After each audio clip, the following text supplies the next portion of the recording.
Good morning. Thank you for joining us. We apologize for the technical difficulties getting a late start here this morning. We've got a very informative program here for you today. We appreciate you tuning in to watch and listen. I just want to let you all know that when our doctors are finished with their talks this morning, we are going to be having these sessions on our YouTube channel. So if you'd like to review them and watch them again, they'll be up there shortly after the videos or shortly after our program this morning is finished. So anyway, I just want to tell you a little bit about myself. My name is Jonathan Colmier. I'm president of the Alamo Breast Cancer Foundation. The Alamo Breast Cancer Foundation normally has several education programs throughout the year, but of course this year has been a little bit different. So anyway, just a little bit of info about us at the Alamo Breast Cancer Foundation. Our organization was formed in 1993 by Dale Eastman and several other breast cancer survivors.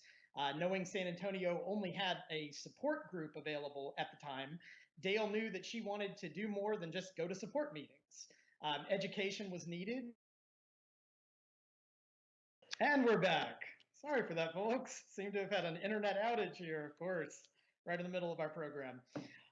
Anyway, I don't know where I got cut off on that, but I'm just going to go ahead and get started.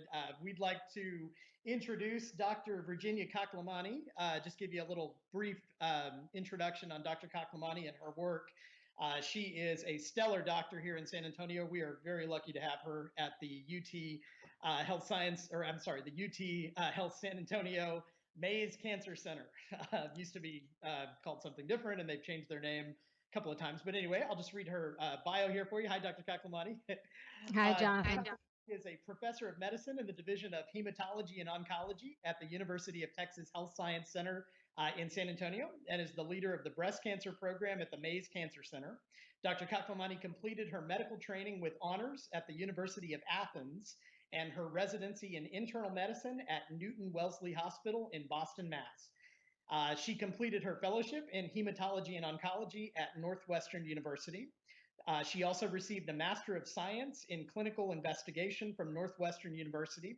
She was head of the Translational Breast Cancer Program at Northwestern University and co-director of the Cancer Genetics Program at the same institution.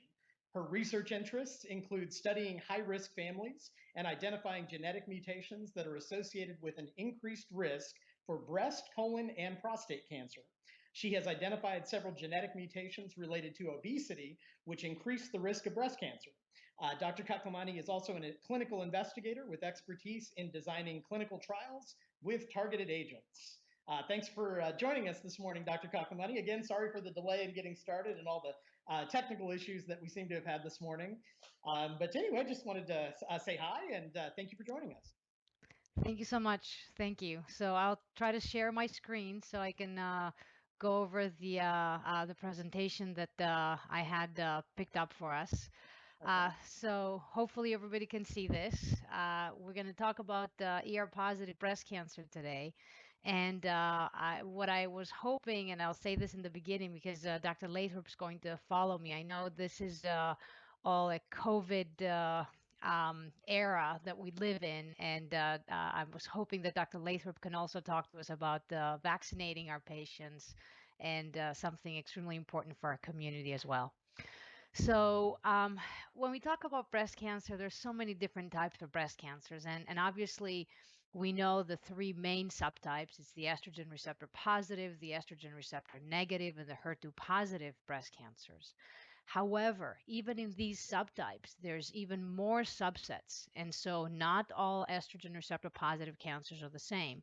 Not all HER2 positive breast cancers are the same. So one of the major questions that we've all had in medical oncology is, do all women with estrogen receptor positive early stage breast cancer need chemotherapy? And actually what we found out is that most of them do not. And the only way that we can figure this out is by looking at the genes in that specific woman's breast cancer. Now we have genomic tests available, and those genomic tests can help us predict who is going to need chemotherapy and who is not. So a few years ago, we finally received results from one of the largest trials we've ever done, which is called the TAILOR-X trial. This is a trial where more than 10,000 women agreed to participate to see whether a genomic test called Oncotype DX was able to help us predict who needed chemotherapy and who did not. Now, this is a table that initially can seem pretty complicated, but it's actually relatively simple. When we send this test called Oncotype DX, we receive what's called a recurrence score, the risk of a woman's cancer recurring. This recurrence score can be anywhere between 0 and 100, but it's usually somewhere between 5 and 35 or so. Depending on how low that recurrence score is, patients are divided into different groups. If a recurrence score is between 0 and 10, then that's a very low risk. And as you can see here, regardless of a woman's age, whether she's under the age of 50 or over the age of 50, she doesn't benefit from receiving chemotherapy. Same thing is the case if a woman's recurrence score is between 11 and 15. What seems to change is when the recurrence score starts going up. So when that recurrence score goes from 16 to 20, if she's over the age of 50, she still doesn't receive any benefit from chemotherapy, but if she is under the age of 50, she may receive benefit from chemotherapy. If the recurrence score is 21 to 25, that benefit from chemotherapy increases a little bit more if that woman is under the age of 50. And then if the recurrence score is even higher, then most of these women receive a benefit from chemotherapy. Now, what is also important is that even though we are in this genomic era where women are given a test, a genomic test, and we look at that woman's breast cancer and we can tell how aggressive that breast cancer is, it's also important to know who that woman is, how old she is, how big the cancer is, whether it's involved lymph nodes, what the grade of the tumor is. And so one thing that was presented this year at the San Antonio Breast Cancer Symposium was combining this genomic score with some characteristics of the patient and of the patient's cancer. And this is this recurrence score clinical tool where when we combine the recurrence score with those characteristics, we can even pinpoint more precisely what the benefit from chemotherapy would be. And this is an example here. We have a woman with a recurrence score of 21, which, as I mentioned previously, is in this intermediate category that if a woman is under the age of 50, she derives a benefit from chemotherapy. But if that woman's tumor is small, it's 11 millimeters, and the tumor grade is 2, and she's 48, then that benefit from chemotherapy would only be that 2%. Now, 2% doesn't mean too much, but if you think about the fact what 2% represents, that means that we have to treat 100 women for only 2 of those women to receive a benefit from chemotherapy. And in my experience, if we talk to our patients and say, this is what this benefit is, we have to treat 100 of you and only 2 of you are going to receive a benefit. And we don't know who those 2 are. We just know that 2 are going to receive a benefit. Most of my patients elect not to receive chemotherapy. Now, if this is the same woman with the same recurrence score, 21, but now her cancer, instead of 11 millimeters, is 23 millimeters, so it's bigger, then that benefit from chemotherapy goes to 9%. So that means that we have to treat 100 women and 9 women get a benefit from chemotherapy. And most studies have shown that if we do that, and if we tell our patients that, most of these patients are going to want to receive adjuvant chemotherapy. So this clinical tool is helping us pinpoint how really what this benefit from chemotherapy is in the patient that we have in front of us and we have the discussion with. So this helps us quite a bit, and I think helps our patients understand whether they should receive chemotherapy or not.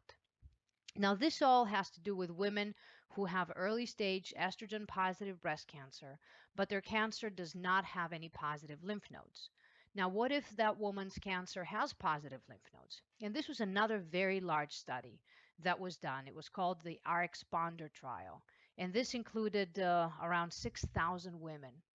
Again, a huge, huge effort, both from the physicians, but also from the women who elected to allow a test, Oncotype again, to determine whether they would receive chemotherapy or not.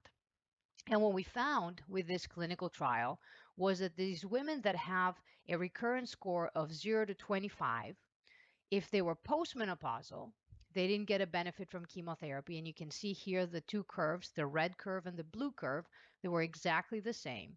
The red curve were the patients that received chemotherapy. The blue curve were the patients that did not receive chemotherapy. There was no difference. But if a woman was premenopausal, then she did receive a benefit from chemotherapy, and that benefit was around 5%. And again, in most of the studies that have been done, this 5% benefit means that most of the women, most of the patients are going to elect to receive chemotherapy. So now we have a pretty good idea of what to do with our patients. And again, all of this is to help our patients' cancer not recur. So what do we do now? And this is kind of a summary slide based on this Oncotype score. And as you can see, a lot of it depends on whether a woman is premenopausal or postmenopausal. And this helps us understand the fact that these cancers act differently depending on the amount of estrogen that a woman has in her body. So if a woman is postmenopausal and she has a recurrence score anywhere between 0 and 25, in my humble opinion, she does not need any chemotherapy, even if she has 1 to 3 positive lymph nodes. If the score is over 26, then yes, I think the benefit from chemotherapy is real. But if a woman is premenopausal, things change a little bit. If she has positive lymph nodes, then I think she's going to benefit from chemotherapy regardless of her recurrence score. But if she has negative lymph nodes, then the recurrence score is going to help us determine whether to give this patient chemotherapy. If she has a recurrence score of 0 to 15, then that benefit from chemotherapy is probably not important. It's not real. But if the recurrence score is 16 and over, then she may receive a benefit from chemotherapy. And that's when, at least in my practice, I run that other model, that score that helps us, that puts in a woman's age, how big the tumor is, what the grade of the tumor is, to help us determine really what the benefit from chemotherapy is. Now, the last thing I wanted to mention was something that I think is extremely important for our breast cancer survivors. In the past several years, we've started seeing this trend of women wanting to have mastectomies and wanting to have bilateral mastectomies. And a lot of it is driven from the fear that the women have, the fear that their cancer is going to come back. A lot of it is driven from the physicians and the plastic surgeons that think that this is going to be a better cosmetic result for our patients if they have a bilateral mastectomy. But the end result is that we are performing a lot more bilateral mastectomies in the United States than we used to. So this was a study that was done at Columbia in New York, and they looked at women that had mastectomies and reconstructions. Now, those were women that may or may not have had breast cancer, but a large number of them had breast cancer, and that's why they were having the surgeries. And they looked at women receiving that had not been receiving pain medications before the surgery and how these pain medication use increased with the surgery. And also they looked at hypnotics, medications that we use to help us go to sleep. Again, how that use increased in women that had received a mastectomy and reconstruction. And as you can see, around 25% of the patients were not receiving anything, any opioid, any morphine type medication. 60% received some type of morphine type medication around the time of the surgery, but 13% were becoming new chronic opioid users. 13% of these patients that were having these mastectomies and reconstructions were becoming new users of morphine medications. And 6% were becoming new users of sleeping pills. So this is pretty impressive. This is pretty frightening, and definitely not something that we want our patients to be doing because they're having surgeries. In most of these cases, these surgeries are preventative surgeries. And what they also looked at what are the risk factors? Who are the women that are more likely to become new persistent users of opioids. And as you can see, it was women that had Medicaid insurance, women that had a breast cancer diagnosis. Again, some of these women were having surgeries without having breast cancer diagnosis, women that were receiving chemotherapy, women that were anywhere between the age of 50 to 64 and under 49. So our younger patient population.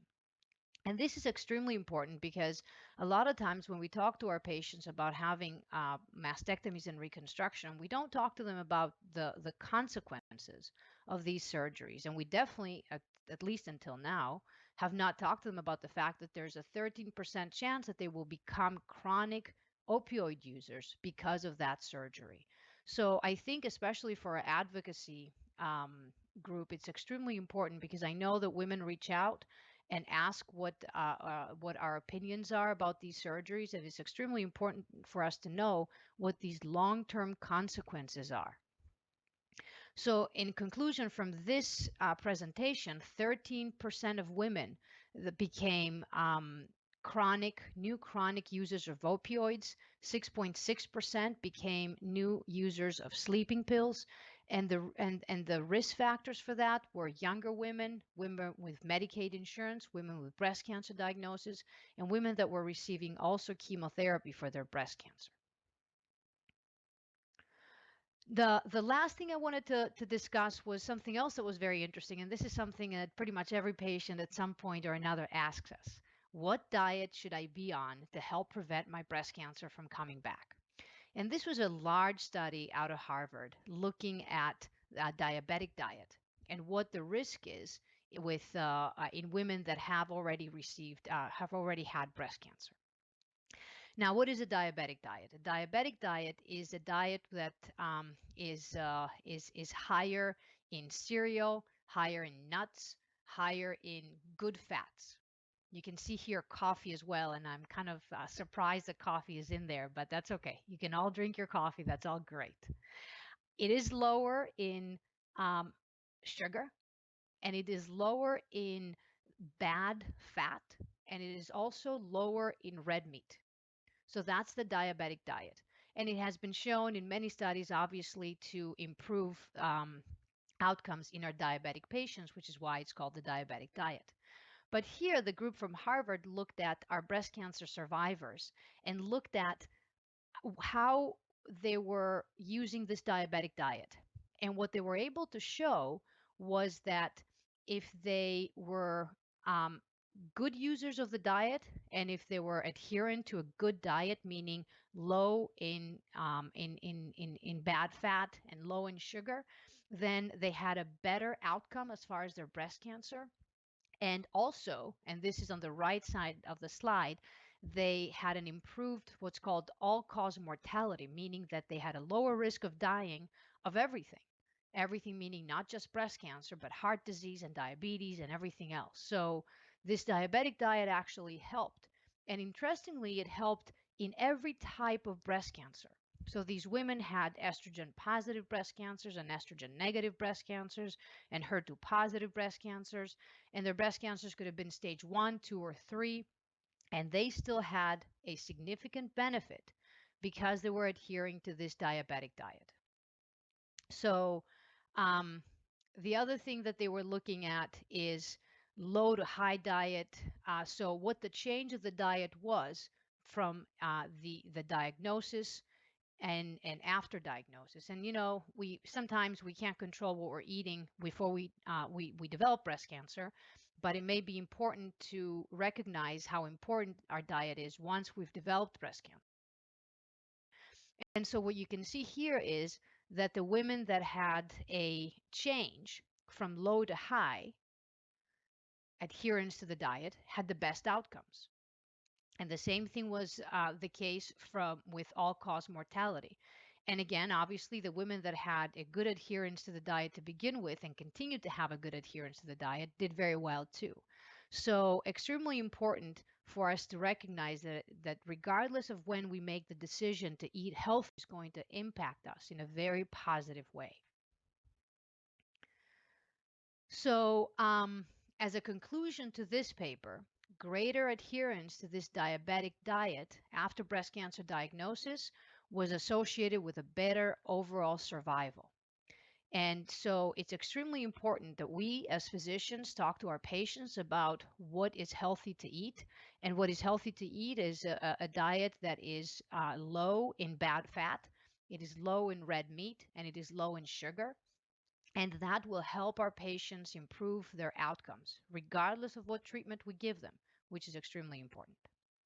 So, as a conclusion, I'm hoping that I have convinced you today that if we use genomic tools, we can help predict benefit from chemotherapy in our patients with early stage estrogen receptor positive breast cancer, that performing mastectomies with reconstruction may actually have detrimental effects in the long run because women have a higher risk of becoming addicted to narcotics and also sleeping pills. And then using a diet that is low in bad fat and low in sugar can help improve overall survival in our breast cancer patients. So I'll finish with that. I want to thank you for your attention and look forward to hearing the other talks. On the preemptive bilateral mastectomy increase that you've seen, how much of that would you say is due to the public attention? Say the case of Angelina Jolie several years ago discovering that she had the BRCA mutation. It seemed like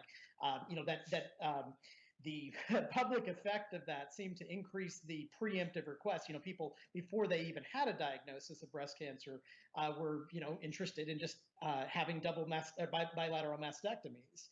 Have you seen that in your own practice? Any increase? I have, and it is sad because, as I mentioned, it's multifactorial. It's we all were so excited that breast cancer became the number one talked cancer, and women knew that they needed to go for mammograms, and we were diagnosing it early, and this was all great news. But with all that also comes fear, and the fear of dying of breast cancer. And we do have more than 40,000 women dying of breast cancer every year in the United States. So that's a large number. But having said that, it's extremely important to recognize that very, very, very few of these women are going to have a benefit from having these mastectomies, especially the bilateral mastectomies. Women like Angelina Jolie do have a benefit because she had a BRCA mutation. But a very small number of our patients have these BRCA mutations, but they still elect to have the bilateral mastectomies. And again, this is also physician driven because physicians and plastic surgeons want to see good cosmetic results, and it's easier to control these cosmetic results if you have bilateral mastectomies.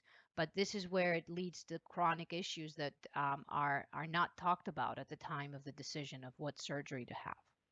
Right. Yeah, definitely. The discovery of 13% opioid addiction percentage. That's definitely something that I hadn't heard discussed before, but that's a real concern that patients should know about ahead of time. Yeah, that's it's a big issue. Second question for you, as to the diabetic diet benefits in outcomes, how would you say that does that translate at all to any of the sort of popular diets these days, like the paleo diet, low carb diet? I mean, I know the premise of a lot of those is to reduce sugar and carbohydrate intake, but have any studies been done to show that those provide the same or similar level of benefits than the traditional diabetic diet? So the low carb diet is very similar to the traditional diabetic diet. So I think that that's perfectly fine. There was another study years ago that looked at diets high in vegetables and fruit, and those diets and improved outcomes again compared to diets that were low in vegetables and fruit. As you alluded to, there's so many diets out there. There's the paleo diets and the high protein diets, and those high protein diets also give you high fat. And it's extremely hard to do these studies because, as we all know, whenever we diet, it's very hard to be adherent to one diet. So imagine if you're on a clinical trial on that specific diet, is that really going to work or not? So there's a lot of questions that we don't have answered, but the important thing to keep in mind is that a healthy diet does help. And when you look at the benefit, and this is really striking, and women don't realize that, physicians don't realize that, is that the benefit of having maintaining a healthy weight and exercising is as big, if not bigger, than any benefit from chemotherapy. So we're subjecting our patients to 4 or 6 months of chemotherapy, and they would have had the exact same benefit if they lost weight and maintained a healthy weight and exercised. Wow, that's impressive. Wow. Okay, well, Dr. Cocclemani, thank you so much. We really appreciate your time and spending the time with us today and giving all this valuable information. So thanks again. Appreciate it. Thank you, Jonathan. Thank you. All right. Okay, so next up, we are going to have a presentation from Dr. Kate Lathrop. She is a native of San Antonio and a graduate of Alamo Heights High School. She then attended undergrad at Colorado College, earning a BA in biology. She then returned to San Antonio and completed her medical school and residency training at the University of Texas Health Science Center. After a year on faculty in internal medicine as a chief resident, she started her training in medical oncology and hematology with UT Health at the Mays Cancer Center. She currently works at UT Health as a breast medical oncologist and has a research focus in triple-negative breast cancer early therapeutics. She is active in medical education and is the director of the Hematology and Medical Oncology Fellowship Training Program at UT San Antonio, UT Health San Antonio.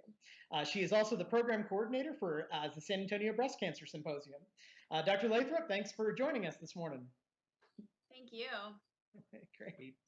Okay, well, yeah, if you'd like to, if you have a presentation that you'd like to give us, you can go ahead and get started on that. I think the conference folks are going to pull up my slides. Okay, all right.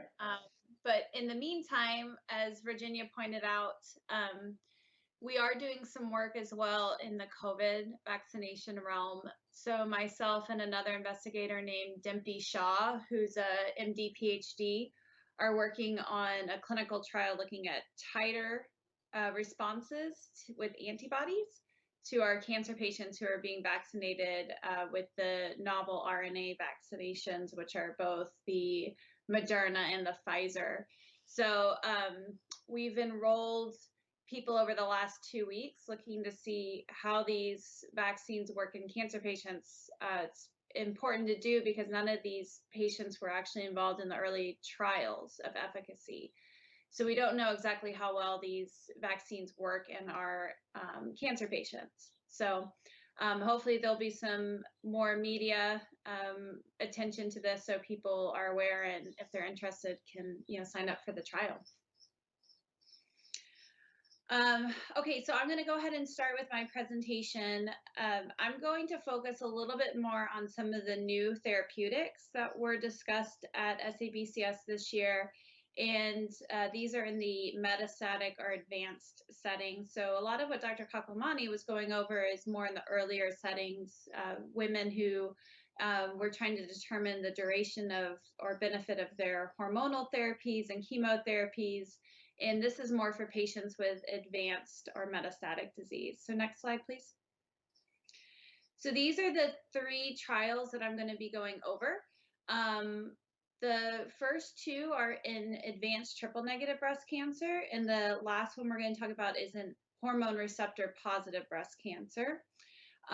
So just for an overview for those in the audience who maybe are a little bit newer to some of this terminology, we divide breast cancer into 3 main groups.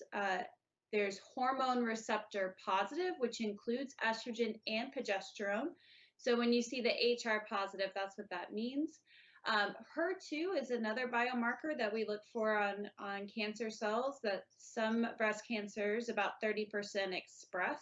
And then triple negative is if you're lacking both the hormone receptors and the HER2 receptor. Okay, next slide. So the first trial I want to go over is a phase 3, which is the last clinical trial phase in development of a drug. And it's called Keynote 355. And this was looking at a new type of therapeutics in breast cancer, which is called immunotherapy.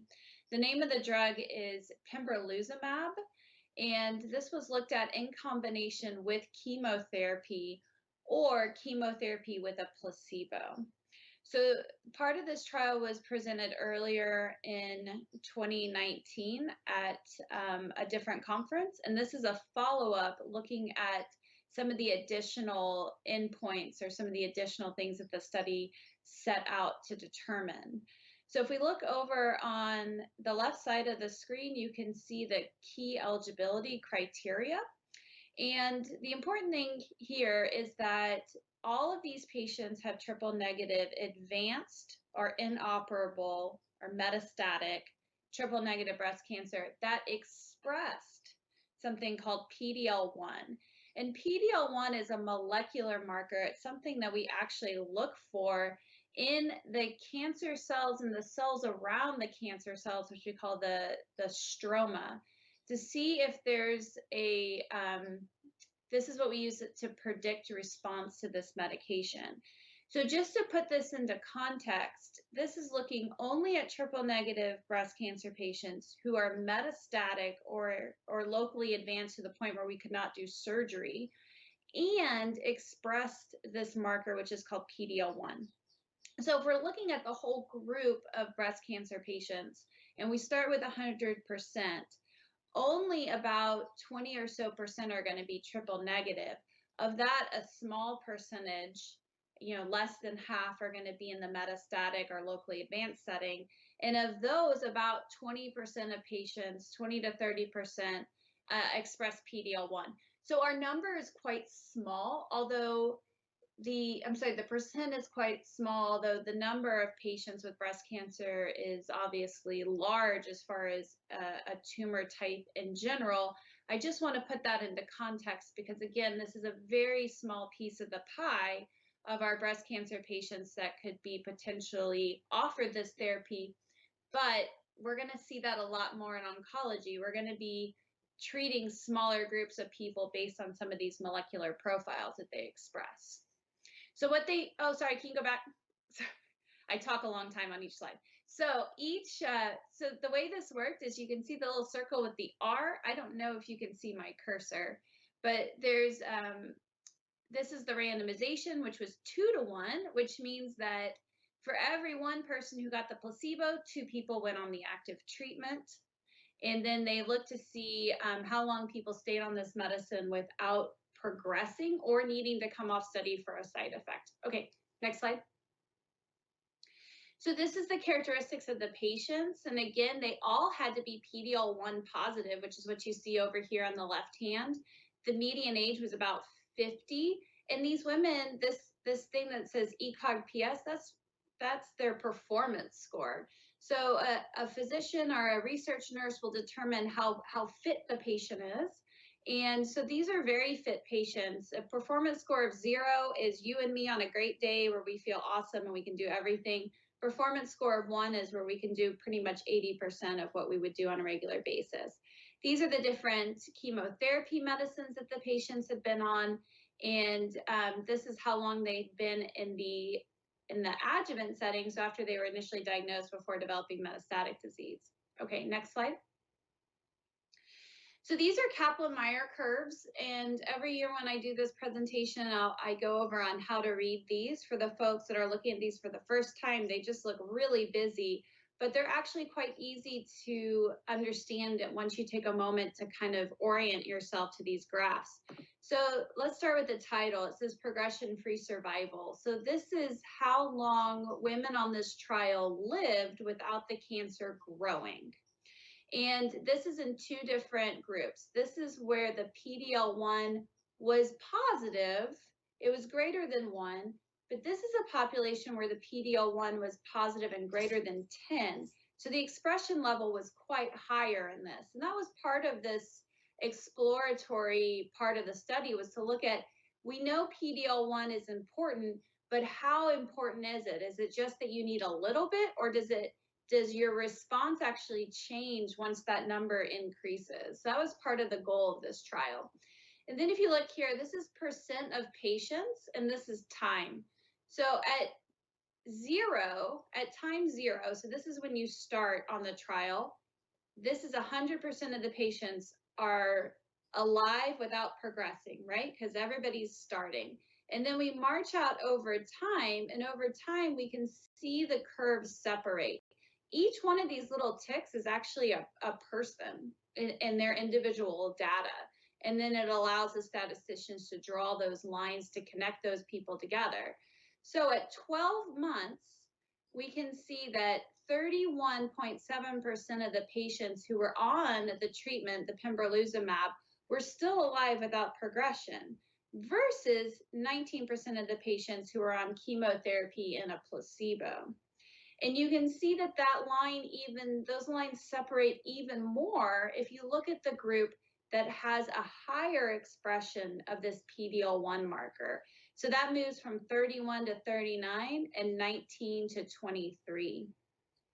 Okay, next slide, please. So this is what's called an intent to treat population. So this is everybody goes in the bucket. So it doesn't matter if you got 1 dose or 0 doses, or you came off study because you weren't eligible. This is anybody who went on the treatment. And you can see that the group that got the pembrolizumab did about 9 percentage points better at 12 months.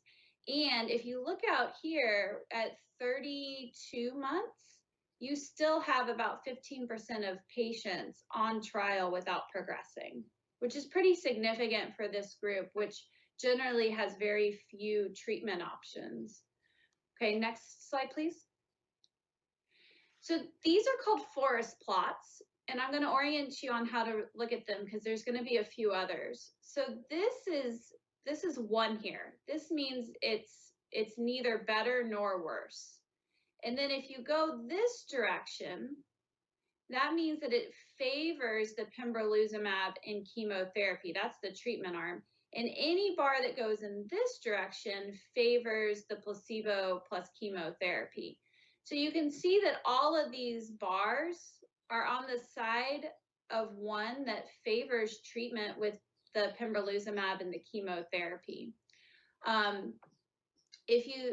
For that, it's even, those bars are even further to the left for those who express PD-L1 greater than 10. They're still to the left if the PD-L1 is just at least 1. And in the intent to treat population, which again is everybody, there was still a favoring towards the pembrolizumab in the chemotherapy. And these are the different chemotherapy arms, which is nab-paclitaxel, paclitaxel, and gem-carbo, which are different types of chemotherapy agents. Because that was one of the questions, was what's the best chemotherapy to use with pembrolizumab? All right, next slide. So this is the same data, but in a little bit of a different way to look at it. This is the response rate. Again, on the far left, you can see that the high expressors did the best as far as their response rate. Next slide. And this is interesting. This is response rate by type of chemotherapy. So what this does is it allows us to look at 2 of the variables.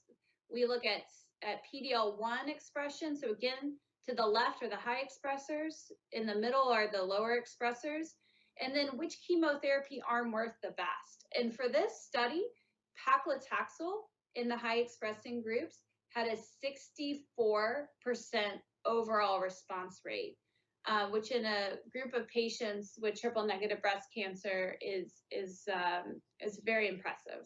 Next slide. So this is duration of response, which I also think is important. I wanted to point out here that in this high expressing group, about 50% of patients at 30 months still were showing a response to this treatment. And as the expression levels go down, you can see that that drops to about 38%. And the difference is quite high between the placebo group and the pembrolizumab group. So the median, or the average number, if you line all the patients up, was 19.3 months on the treatment arm for high expressors versus 7.3 months for the patients who got placebo. So a very large difference there. Next slide. Okay, so now we're going to move on to a different trial. Again, this is in triple negative breast cancer patients. And some of this data had also been presented earlier in this year at some other conferences. So this is a confirmatory study of a new drug, which is called sexatuzumab. And this is in refractory or relapsed triple negative breast cancer patients. So these are all patients who've received at least 2 lines of chemotherapy for metastatic triple negative breast cancer. And again, they were randomized, so 1-to-1. So half the patients received sexatuzumab and the other half received something called treatment of physician's choice. So the way this study is set up is there's no established best line of chemotherapy after you've already been on two chemotherapy medicines. So because there's no one established chemotherapy agent, the physician treating the patient was able to say, okay, well, if they don't go on the trial, this is what I would give them. And they do assign that ahead of time. And a little bit more about this drug. Sexatuzumab is a new type of medicine, which is called an antibody drug conjugate. So the way these work is the drug companies, pharmaceutical companies, design an antibody to a marker. And that allows the antibody and whatever protein that is usually on the outside of a cancer cell, the antibody will attach to that protein. And then the antibody has a cytotoxic molecule on the end of it, a molecule that would cause the cell to die. So it gets that molecule close, or sometimes actually inside those cancer cells. And when the antibody binds to that receptor, it changes the structure of that whole molecule so that the chemotherapy or the cytotoxic molecule will be released. And that whole process is called an antibody drug conjugate. And it does allow us to give medications in a more directed way so that our hope is that we have fewer side effects from damaging cells that are not cancer cells. And the antibody that this is directed to is a new antibody called TROP2 that has been identified. So next slide, please. So here's that TROP2 that I mentioned. So if you look at this is again a Kaplan-Meier curve with progression-free over on this side and then time along the x-axis. So you can see the green lines are all patients who received sexatuzumab. The gray lines were all patients who received the physician's choice. And then how dark the line is in each color represents how high of expression of TROP2 the tumors had on them. So you can see the best line, the one that's at the top, is the dark green. So that's both patients who received sexatuzumab and were high expressors of TROP2. So you can see a pattern here. We identify a target or a marker for a medication. So in the previous example, it was PD-L1. In this example, it's TROP2.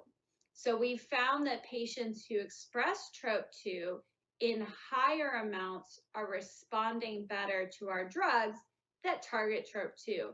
It makes sense, but it's something that we always have to actually go and test for to make sure it works.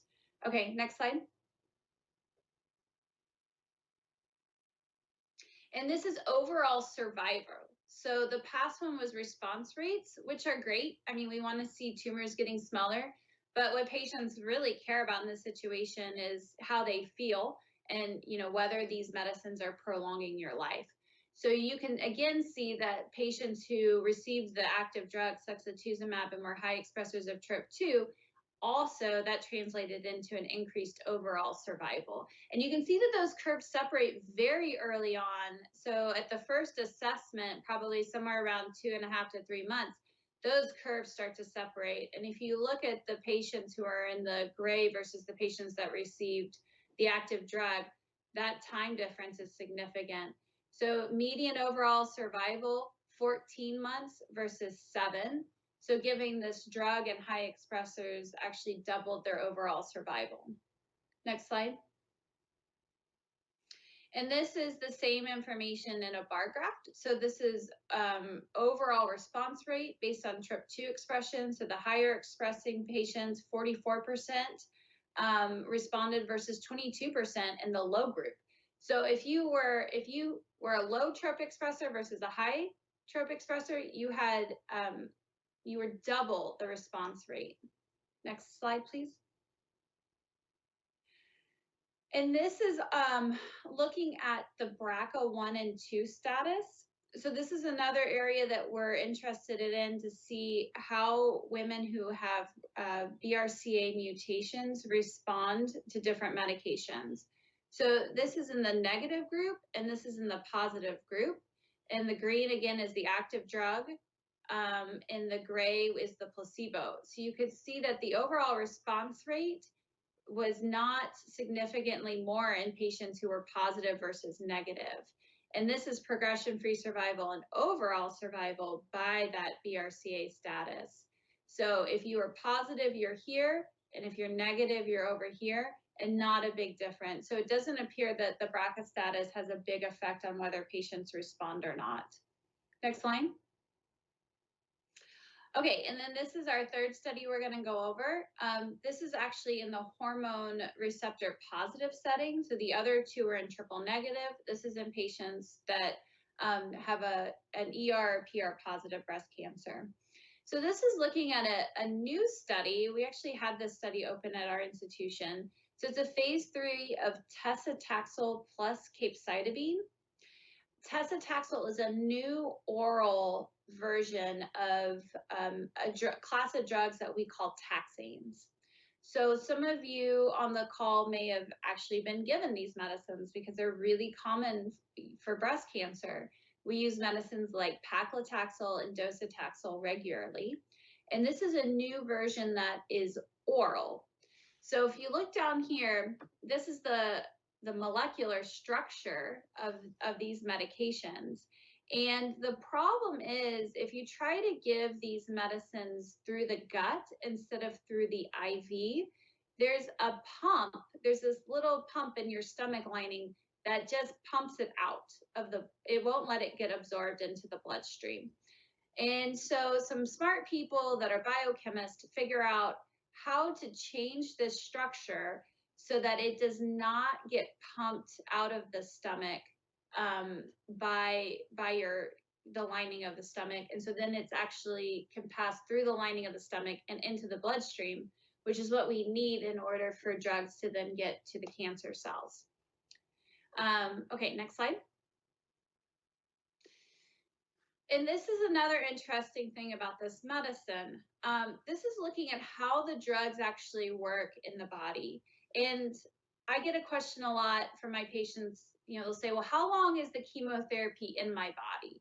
And we actually do a lot of work when we develop medicines to answer that question. We take a lot of blood draws. Some of you may have been on trials where you did this, and they're called pharmacokinetics or PK draws, where people sit in chairs for hours and we test their blood and we look at the drug levels. And that helps us know, one, what the right dose is, but how fast the body gets rid of that medicine.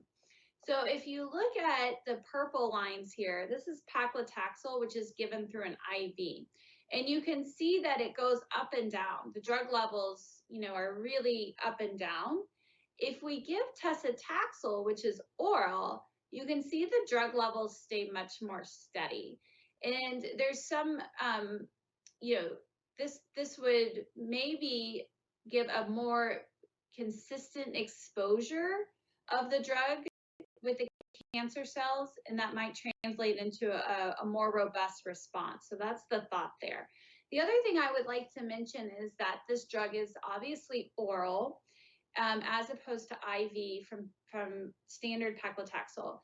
Paclitaxel is given a few different ways. It can be given every 2 weeks, but generally we give it every 7 days, whereas tacrolimus is once every 3 weeks or every 21 days.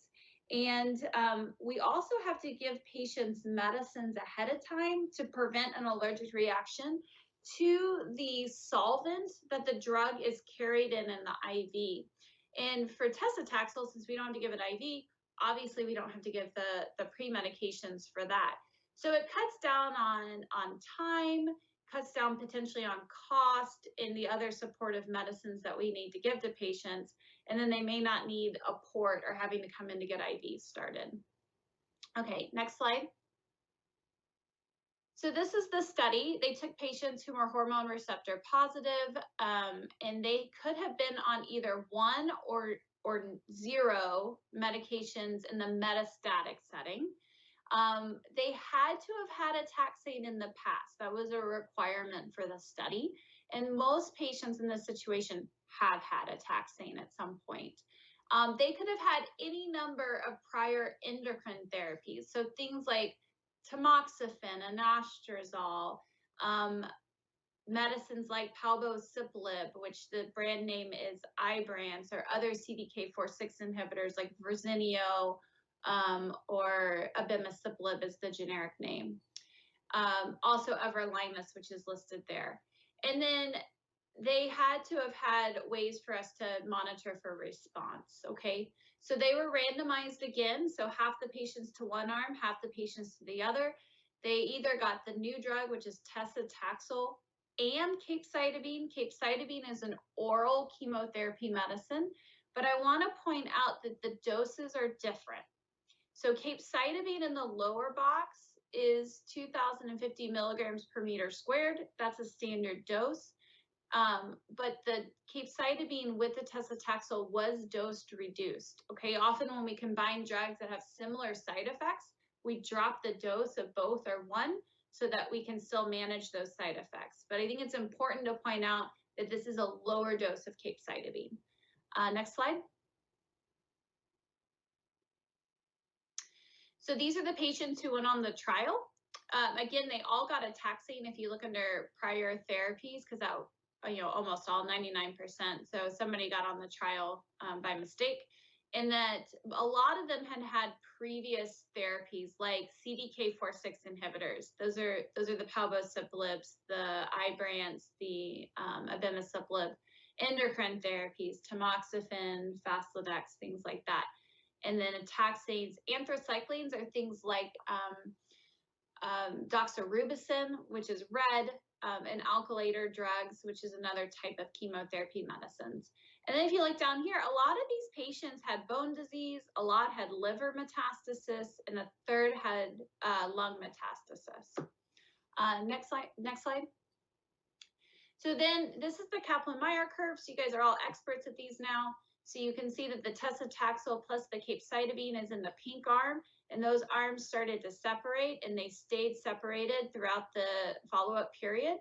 And if you look over at the median months, so Taxol plus capecitabine, patients had progression-free survival for about 10 months versus 7 months. And that was significant. So about a 3-month improvement. Next line. Again, this is a forest plot. So everything to the left favors being on Taxol capecitabine. Everything to the right favors just being on capecitabine. So you can see that almost everything stays on the left-hand side. The few things is if you were older than 65, if your performance status was not as good, this is a performance status of 0, which means you're feeling great. Or if you had no visceral disease, which means that the disease that you had active in the body was mainly just in the bones.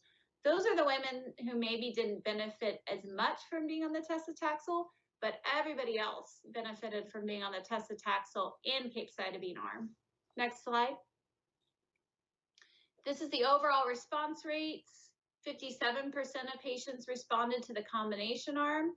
And at 24 weeks, this is the duration of response. So at 24 weeks, 67% of patients still had either stable disease or responsive disease. So either their disease was exactly the same or it had gotten smaller at 24 weeks, which is pretty good versus 50% in just the capecitabine alone arm. Next slide. So I think this is really important because if you're looking at medications, we need to look at the side effects of those medicines. So we've shown that the combination of Taxol and capecitabine gave people about 3 extra months on average before progressing. So that is statistically significant for us if we look at it. Now, if I tell a patient that, they may not think that that's really impressive, but we need to look at the side effects to see, what was the handoff? Did we have less side effects with this regimen or more side effects? So neutropenia, which is the white blood cells count going down, which increases the risk of infection, was higher in the combination group, okay? So was anemia and so was thrombocytopenia. These are the red blood cells and the platelet counts. So the blood counts in general were more affected in the combination arm. There was a little bit more nausea and diarrhea. And if you look down here at hand-foot syndrome, for those of you who've been on capecitabine, you would know that capecitabine can cause redness and tenderness in the hands and the palms. It's the most common reason we have to stop the medicine or reduce the dose. And it was lower in the combination arm than it was in the capecitabine arm. Again, that's because we used a lower dose. But it's good to know that the combination didn't increase that hand-foot syndrome. However, there was more neuropathy, and that comes from the taxane or the testotaxel. There was more fatigue. There was more alopecia, which is the falling out of the hair. So we did get an increased amount of time, but the side effect profile may be a little bit harder to tolerate. That said, next slide. This is how long people stayed on the medicines at the starting dose. So this is what we call relative dose intensity. So this is basically how did the patients actually take the medicines? Did we have to reduce the doses? Did they have to stop? And if you look at the bottom of the screen, that's the cycle number. So 18 cycles is quite a long time. And then this is the relative dose delivery on the y-axis. So 100% is I took all my medicines, I didn't miss any doses, I didn't have to decrease the dose. So when everybody started on cycle 1, they started at full dose. And then they looked to see what happened over time. The pink is the testotaxel, which stayed somewhere around 80% throughout the duration. The capecitabine in yellow is the capecitabine if it was combined with the testotaxel. So you can see that kind of also stayed around that 80% range. For folks who were just on the capecitabine arm, that got down to less than 50%. So for folks who stayed on this trial for 18 cycles, half of them by cycle 18 required a dose reduction. And again, it's important to know that that was a higher dose of capecitabine that they started at.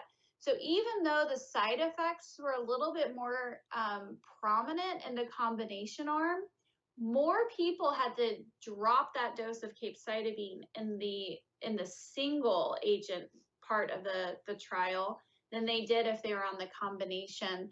So I think that's important because it actually shows that even though they were reporting some side effects, there were some blood counts that were dropping more. They didn't have to decrease or stop the doses as often in the combination group as they did in the standard capecitabine group. And that might be my last slide. Yes.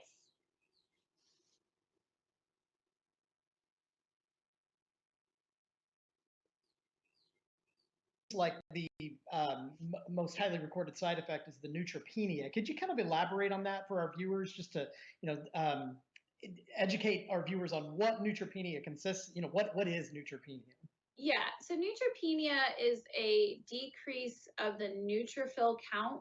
So your white blood cell count is made up of different cells. There's lymphocytes and neutrophils and eosinophils, and I always tell my patients it's like the armed forces. There's the Air Force and the Navy and the Coast Guard and the Army, and that they all have different roles, and they're all supposed to be in a certain percentage in balance. And so the neutrophils are the type of white blood cells that fight bacterial infections. So as those numbers go down, you would increase risk of bacterial infections, most commonly pneumonias, urinary tract infections, infections of the sinus cavity, throat, and ears. And they can be serious. I mean, these are the types of infections that sometimes women have to go into the hospital for IV antibiotics and supportive care. Are we seeing a comparable level of neutropenia as a side effect in the tesitaxel and capecitabine combinations as some of the CDK4 and 6 inhibitors like Ibrance. I know we've read a lot about the neutropenia, being one of the most primary side effects of patients on Ibrance. So how would you compare them? Yeah, so the decrease in the white blood cell count in CDK4/6 inhibitors, particularly palbociclib, which is Ibrance, not so much abemaciclib, which works a little differently in the body. We see a very significant drop in the neutrophil counts on those drugs. However, we don't see a lot of what's called febrile neutropenic infection, meaning women getting infected, fevering, needing antibiotics. The number of women on CDK4/6 inhibitors who get serious infections is actually quite low when you compare it to the same type of neutropenia in chemotherapy patients. We don't really have a great explanation for that, although there is some thought that maybe those neutrophils are actually still staying in the bone marrow. So they're in the body, they're there if you have an infection, but we're not picking them up as much on our screening tests through the blood work. But that's just a thought. But yeah, it tends to not be as dangerous in the CDK4/6 inhibitors as it is when we're giving chemotherapy. That's good to know. The question for you on the sacituzumab and the antibody drug conjugate mechanism, is this a new technology? I mean, are there other drugs that use this, or is this, how would you rate this as, in the future of breast cancer therapies? It's new. It's not the only drug. And one of the first drugs I would say is Kadcyla, which is aldotrastuzumab is the generic name, and that's a medicine we use in HER2-positive breast cancer patients. Generally, it's used second line. And that is the same type of idea with an antibody to HER2 and a chemotherapy medicine attached to that. There's many examples of these antibody drug conjugates, and the technology is getting better. So they're making antibodies that fit tighter and fit more specifically to that one target, and that can deliver a medicine that's more toxic to the site. So if you can imagine, it's really hard to make these. You have to, they're IV formulations. They have to survive in the bloodstream and not be degraded, because you don't want that toxin to separate in the bloodstream, because that can cause terrible things. But you want it to separate at its designated site. So once it connects to the cancer cell, that target, you want the release of what we call, it's called the payload. You want the antibody to change its structure so that the drug is delivered at the right time. Some of those are designed to deliver outside of the cancer cell specifically, so you're not just destroying the cancer cell, but you're destroying some of the supportive cells around the cancer, because cancers change their environment. We call it the microenvironment of the tumor, and they can recruit blood cells and all kinds of things. And so if you destroy some of the supporting cells around the cancer cells, you can get increased efficacy of your drug. Some are designed to go into the cancer cell and not get separated until it's inside the cancer cell, by things like lysosomes, which chew up little parts of your proteins inside your cells. So it is new technology, although it's definitely making its way into our therapeutics.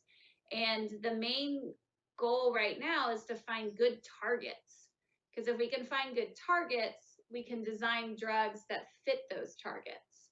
So that's why there's so much activity, like with what Dr. Cocclemani is saying about doing molecular profiling and tumor banking and sequencing of these cancer cells, because that's how we find these new targets.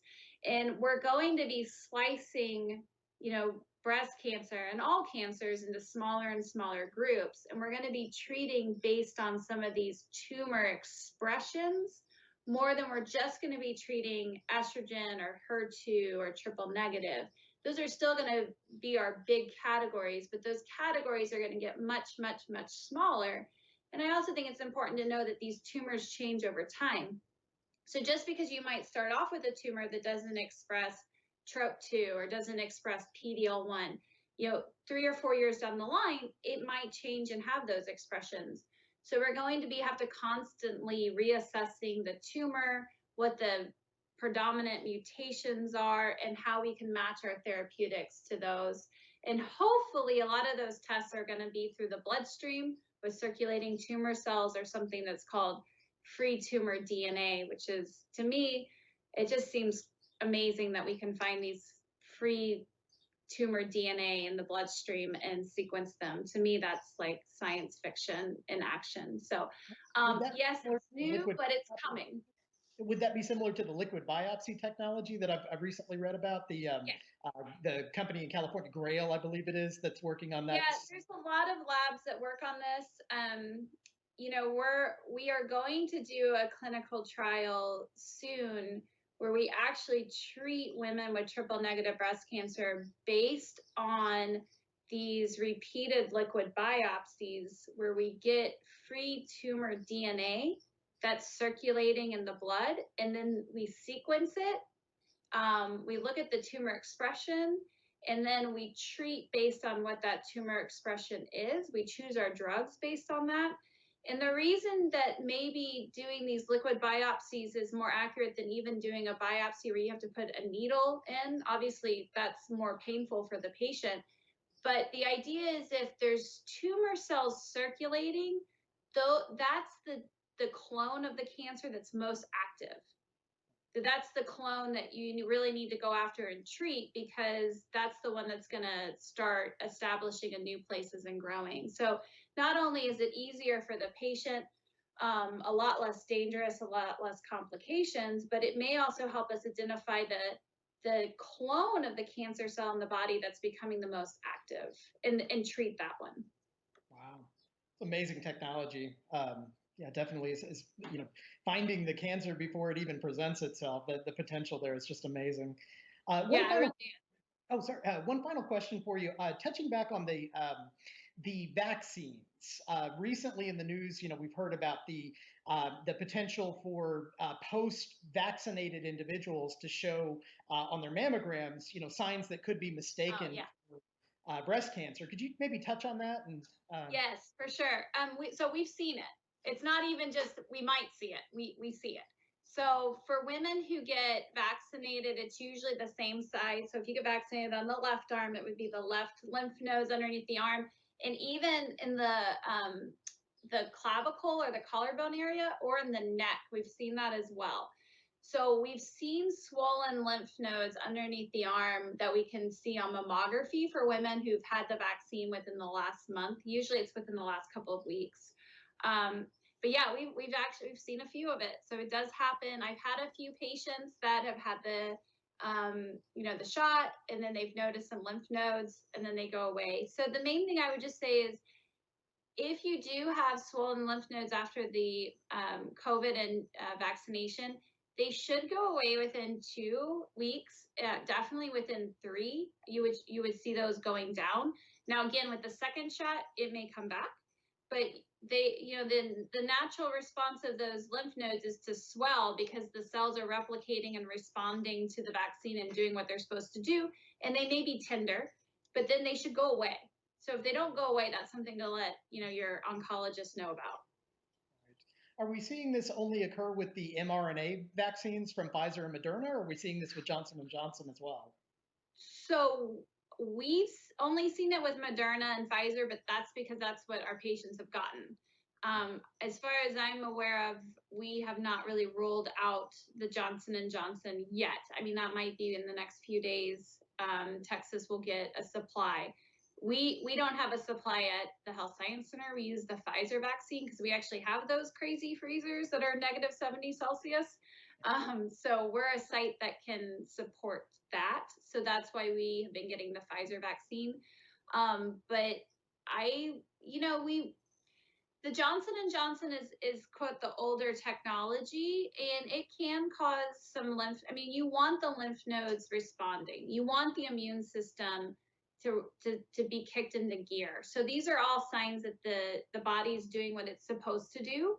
I just don't know what the rate's going to be with the Johnson & Johnson. But everything I said would hold steady for that too. I mean, it should be a couple of weeks, 3 at the most, and then you should see those lymph nodes go back down in size. Okay, well, good to know. Thank you, Dr. Lathrop, for your time and all the wonderful Yeah, you're welcome. Really It was appreciate fun. it. Oh, Right. and I wanted to say thank you to all the advocates. We love having you guys at SABCS. You make the conference really special. So thank you guys for volunteering to do that and take the course and then be there for our patients. It's really important. So thank you. Oh, we absolutely value our partnership with the Symposium. Yeah, it is a great thing that we have here in San Antonio. Thanks again. You're welcome. All right. Okay. So next up, we're going to have Dr. Elizabeth Evans.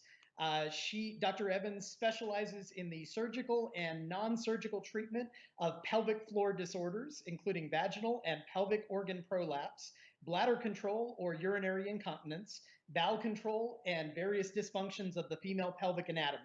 She is one of the top female doctors in San Antonio, as well as a super doctor.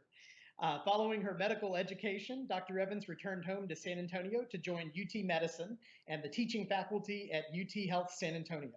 In addition to caring for women with pelvic floor disorders, she is interested in researching epidemiology and patient-centered outcomes following treatment. Dr. Evans, thanks for joining us. Thank you for having me. Hopefully I'm not on too much delay. We look good. Yep, it looks good. We're used to it. Okay. All right. So thank you for having me. I'm looking forward to talking to you a little bit about sexuality and bladder health. This is something that's near and dear to my heart, and I definitely see a lot of patients who have survived breast cancer who are now dealing with these issues, either just from menopause itself or from related to the breast cancer. I made a little bit of a summary of my slides. I guess, are you going to be advancing those for me? We should be able to, yes. Okay.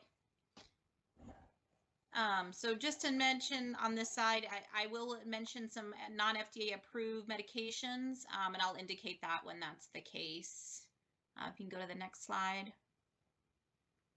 All right, so we know this is a big problem. There's more than 3 million survivors of breast cancer in the United States. The good news is due to early prevention, finding the disease and treatment, how that's improved, we have increased survivorship. However, quality of life continues to be a big issue.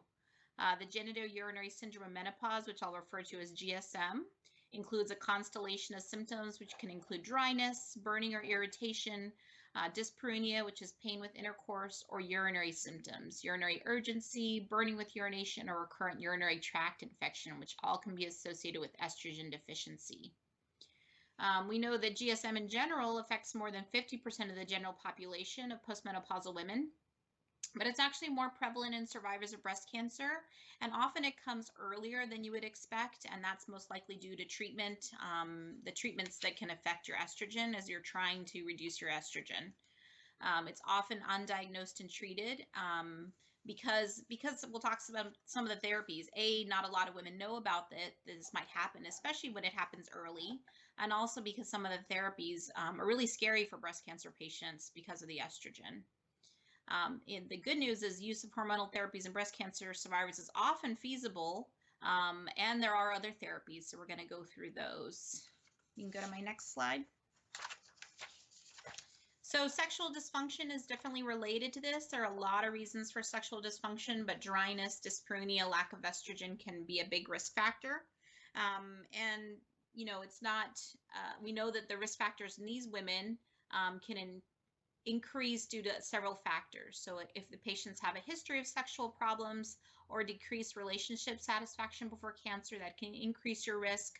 Also, if there's been an absence of sexual activity returning to normal 1 year post-treatment, if they have poor physical function or functional impairments after treatment or baseline, if there's a history of depression or anxiety, or age. We know that younger patients have more challenges, and then kind of depending on their partner as well. And that slide was taken from an earlier presentation, so I'd like to thank Ann Partridge for that slide. On the right, basically what you're looking at is the cycle of sexual dysfunction. So sexual dysfunction can happen in a number of ways. There are, when you think about the sexual response cycle, there's 4 phases that you can experience, and you can have a problem with any of these. So for somebody with decreased desire, that can lead to or cause decreased arousal. That can be related to decreased orgasm. And so we might not be able to pinpoint exactly one of these because they are all related. Definitely if patients have painful sex or inadequate stimulation, that can lead to that. And the painful sex can often be related to dryness or any previous scarring or previous surgeries. Breast cancer patients may also have relations to, they may also have had ovaries removed or hysterectomies done as part of the treatment or for other reasons, and that can include scarring and also lead to painful sex. So it's important to know that it's not usually just one problem. If I have a patient that says, well, my problem is I don't have orgasms, and there are therapies for that specifically, but it could be all related back to being painful and not pleasurable, and that's going to lead to decreased all of these: desire, arousal, and orgasm. I'll take a next slide, please. So the good news is there are a lot of therapies for this. Usually what I want to start with, there are non-hormonal options, which we'll go through, but I kind of like to mention this because I feel like this is a category that's high on a lot of people's minds, and it's a really great therapy. And like I said, it is often can be used in breast cancer patients once their therapy is completed or when they're on their sort of maintenance type therapy. And with any of these therapies, it's really important for shared decision making. I think that's the most important. There's 2 really good guidelines that I've looked at. The American College of OB/GYN is currently redoing their guidelines related to this topic for breast cancer survivors. And I've been part of that, writing that systematic review. And so I got a lot of my data from there. There's also an excellent resource in the North American Menopause Society. And basically they have some guidelines from 2018 that goes through a lot of this, specifically in patients with breast cancer. And their thoughts are, again, the shared decision-making from both of those groups is very important. When we look at using vaginal estrogen in women, you really need to think about, are they high-risk or low-risk women? Because breast cancer patients could fall into either. Somebody with a higher grade or higher stage cancer might be a little bit more risky. 80% of women with breast cancer have hormone receptor positive status. So that's going to be not a contraindication, but something you want to think about that might increase your risk over somebody without estrogen sensitive breast cancer. Age and the amount of time you're going to be on it. Was there lymph node involvement? And how long has it been since you've either finished treatment or where you are in your maintenance for breast cancer therapy? But the good news is vaginal estrogen, we know at least, is very beneficial. So in a lot of women who've had breast cancer who can be on vaginal estrogen, this is a local estrogen. We're not talking about systemic estrogen that definitely probably is more risky, but this is very low risk. And that has to do with how much estrogen your body is absorbing and how much your serum estradiol will change when you're on these products. So for vaginal estrogen, we think when you use low dose, the way it's prescribed, which is 2 to 3 times per week with fingertip application or a small amount of application into the vagina, people do really well with them and their serum estradiol levels do not go up. When looking at all women compared with placebo, vaginal estrogens can improve dryness, dyspareunia, urgency, frequency, stress urinary incontinence, urge urinary incontinence, and decreased rates of urinary tract infection.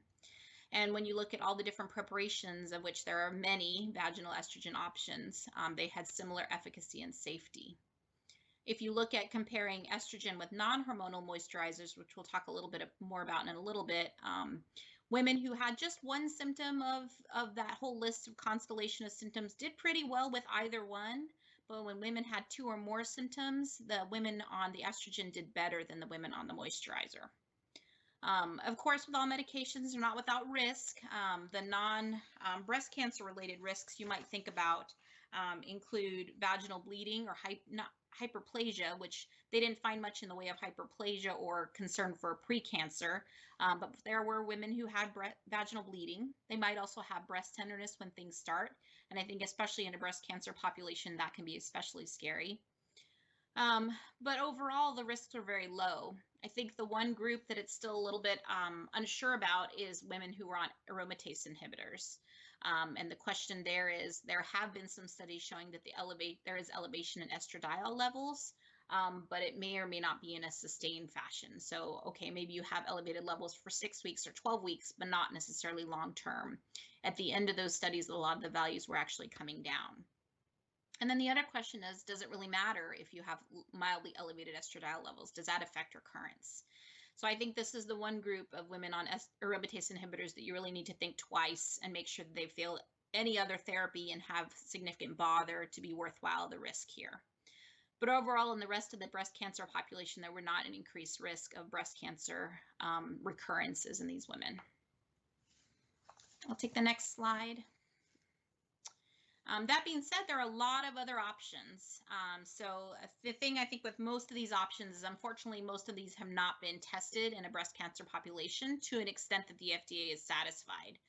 So the ospemifene, which we'll start with, is not FDA approved for women with breast cancer in the United States, but it is approved in Europe. And I think a lot of the European studies have shown that breast cancer women do well on this medication.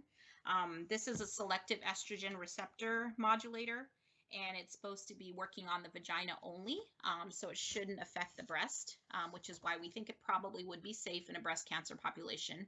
But unfortunately, there's just not a lot of data there. In all women, in terms of all comers, we do think that it increases superficial cells, decreases parabasal cells, so that goes along with what changes you would see in lack of estrogen in menopause, and decreases your vaginal pH, and it's taken as an oral tablet, and that's very appealing to a lot of women because there are definitely women who can't or don't want to put anything vaginally. So that's very appealing. They did have an adverse event of hot flashes, which I think a lot of the breast cancer treatments also have that. So when women use these, that would be something, unfortunately, they're familiar with either through menopause or through breast cancer treatments. For vaginal DHEA, again, it's not an issue of it. We know it's not safe. The problem is we don't know. We don't think it's going to affect breast cancer patients, but there's just not enough data for the FDA to say, yes, we think it should be approved in this population. DHEA is a precursor of the steroid for both testosterone and estrogen, but we do not think it increases the serum estradiol levels. So again, that's kind of the safety marker for patients with breast cancers. We don't want to be affecting their serum estradiol or their systemic estrogen. But because there's lack of data, unfortunately, FDA approval includes a warning in women with a history of breast cancer. Again, that doesn't preclude you from absolutely using it. It's just something to have that discussion about before you would start using something like that. It is a daily topical vaginal insert. So for some people, that's a little bit much. But honestly, the biggest side effect that people noticed is they were actually too lubricated. So I think if women are really struggling with lubrication, I think this is a really good option for them. The next two are focused on the flubanserin and bremelanotide, are agents that are specifically for sexual dysfunction itself. And those are FDA approved in a premenopausal group. The flubanserin works on serotonin receptors and the bremelanotide on melanocortin receptors.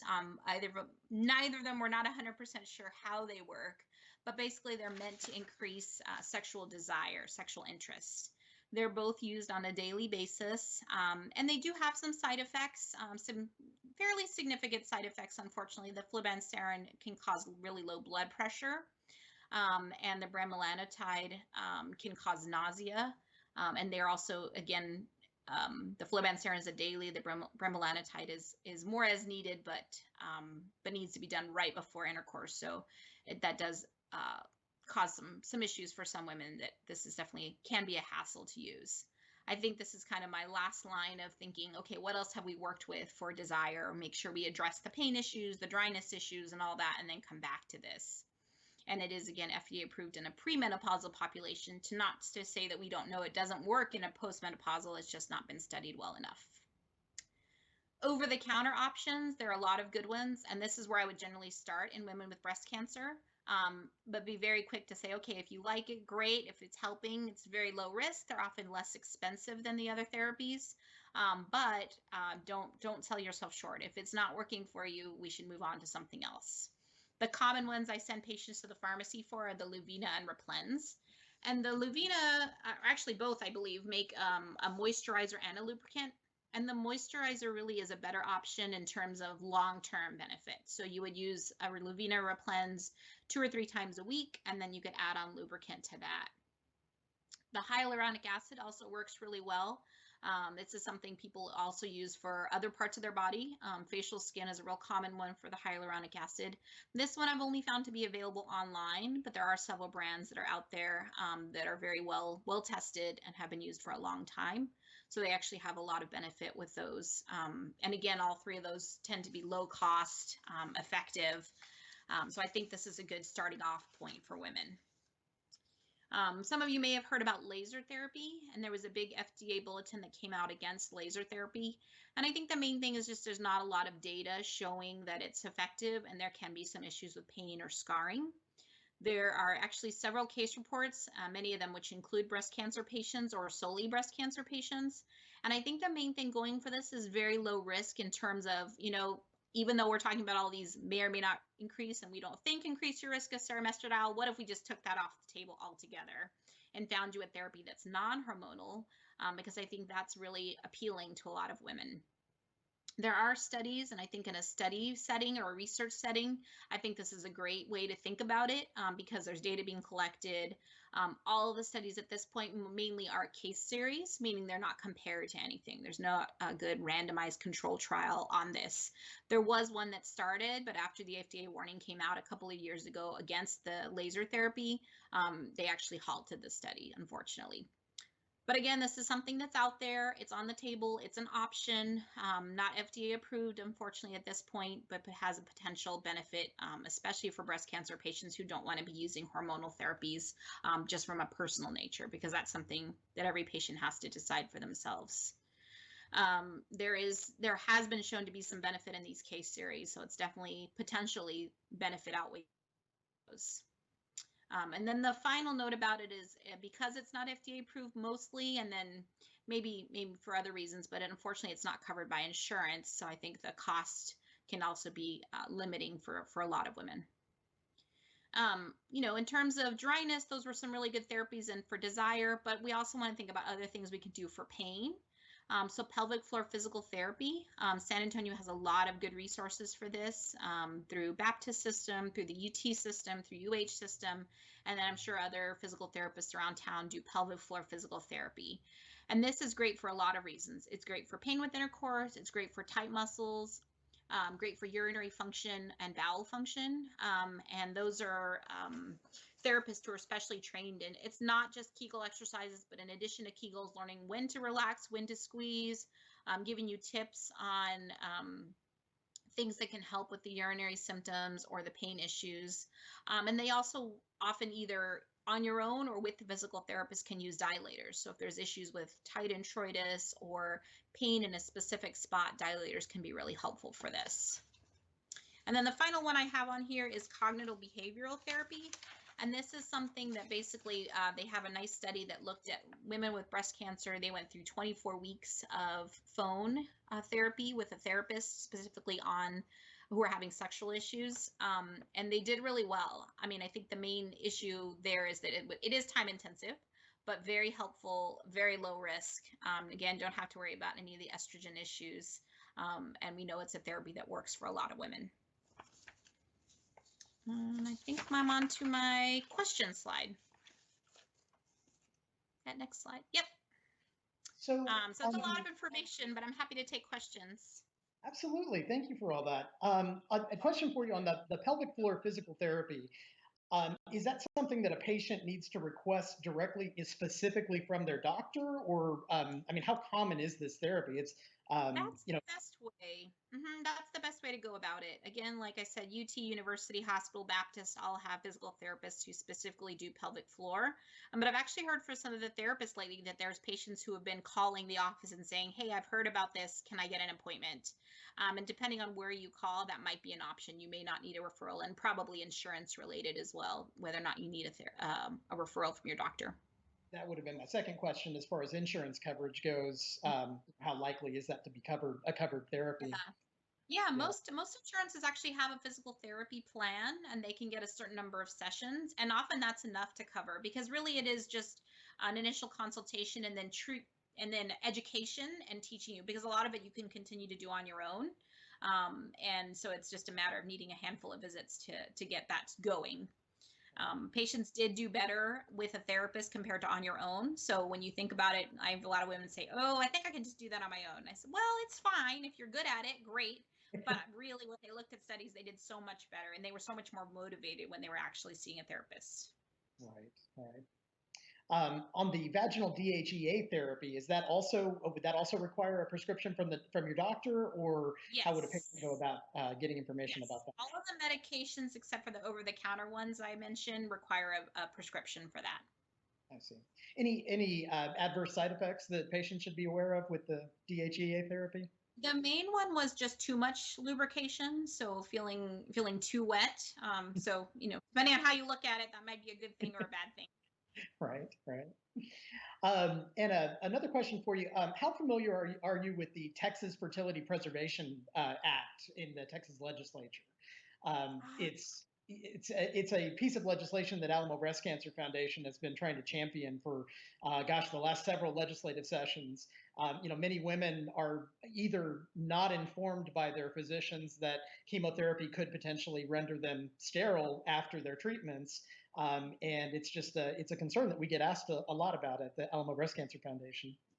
yeah, unfortunately, I'm not familiar with that. I have a colleague who has done a lot with that, Dr. Jennifer Knudsen.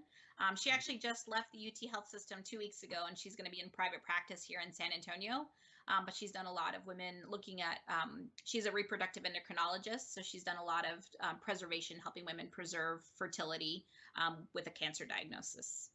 Is that something that you definitely talk to most of your patients about prior to starting chemotherapy, letting them know the potential sterility after, and also is that a pretty common effect, or is that the majority, minority? How often would you say that chemotherapy renders sterility like that? I think it just depends on the case. I think maybe, 50% of women would experience that. And I think a lot of, obviously age is the biggest factor in that, because the older you are, the less likely you are to have, you're going to have fertility issues already out of a baseline versus the younger women. I do urogynecology, so almost all of my women are postmenopausal or getting close to it. So it's not something I have conversations with patients on a regular basis, only because I'm not seeing those patients. If I see patients with breast cancer, they're in their 70s, so we're past their fertility point. Right. Okay, Dr. Evans. Well, we really appreciate your presentation here. I know sexual health issues are often, not touched on as much as some of the other science issues here, and it's definitely very important. It's a question we get asked a lot, at ABCF. So we really appreciate all your No hard problem. work. My take-home message today is just to talk to your oncologist about it, because I know patients say, "Oh, well, I didn't realize this was part of the therapy." And aromatase inhibitors, especially, I mean, man, those patients are suffering with genitourinary symptoms. So please ask your oncologist. Please ask if you need to be seen by a gynecologist. Please ask for that. And don't be scared of the estrogen options, because a lot of women can use them. Okay. All right. Well, thanks, Dr. Evans. We appreciate your time. Thanks so much. Have a good day. All right. You too. All right. Well, that concludes our program for today. If you'd like to watch any of the presentations that were presented today, we should have all of our videos up on YouTube by Monday. They should be up there by Monday. We appreciate you joining us on a Saturday morning, and thanks again. All of us at the Alamo Breast Cancer Foundation, thanks you for your time.